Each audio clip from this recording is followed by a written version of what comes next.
Rekonstruksi pembunuhan agen ban, korban dihabisi saat sedang peluk anak.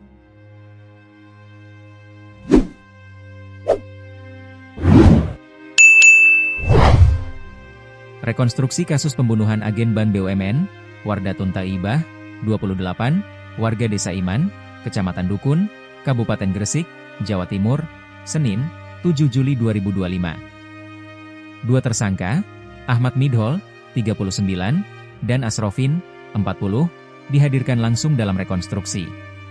Pembunuhan yang menggegerkan warga Desa Iman itu terjadi pada 16 Maret 2024. Hari itu adalah hari terakhir Wardatun Thaibah memeluk putrinya yang masih berusia 5 tahun. Akibat gelap mata, Midhol CS tega menghabisi nyawa tetangganya tersebut. Dalam rekonstruksi, ada 33 adegan yang diperagakan. Rekonstruksi dilakukan di 4 tempat kejadian perkara, TKP, yang berbeda. Pantauan di lokasi, polisi meminta Midhol dan Asrofin memperagakan 33 adegan, mulai awal bertemu, membunuh, menggasak uang ratusan juta rupiah milik korban, hingga membuang barang bukti berupa linggis dan sebilah senjata tajam, sajam.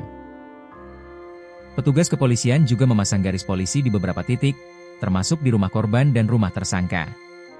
Berdasarkan hasil rekonstruksi, terungkap bahwa Asrofin berperan untuk memantau situasi dan mencongkel pintu samping belakang rumah korban menggunakan linggis. Sementara Midhol menjadi pelaku utama yang masuk rumah dan menggasak uang tunai senilai ratusan juta rupiah serta menghabisi nyawa korban di dalam kamar. Asrofin berperan mencongkel pintu samping belakang rumah korban. Kemudian yang masuk rumah korban adalah Midhol.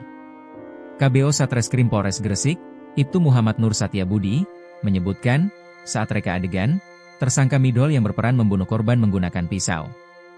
Termasuk yang menggasak uang sebesar 150 juta rupiah. Dalam adegan tadi ada sekitar 3 tusukan di bagian leher dan perut korban, terangnya. Rekonstruksi ini kami lakukan untuk menguatkan pembuktian dalam proses hukum. Selanjutnya akan dilakukan pemberkasan dan rilis resmi, sambungnya. Ibtu Muhammad Nur Setiabudi mengungkapkan, proses rekonstruksi berjalan lancar tanpa ada halangan yang berarti. Meski rekonstruksi yang menghadirkan kedua pelaku tersebut menjadi pusat perhatian warga yang ramai-ramai datang memadati sekitar rumah korban untuk menyaksikan langsung reka adegan tragedi pembunuhan sadis yang terjadi pada 16 Maret 2024 lalu. Kami pastikan dari 33 adegan rekonstruksi semua berjalan lancar dan tertib.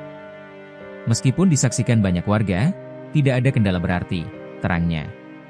Sementara Kasat Samapta Polres Gresik, AKP Heri Nugroho mengungkapkan, ratusan personel gabungan dari Polres Gresik dan Polsek Dukun diterjunkan ke lokasi untuk mengamankan jalannya rekonstruksi.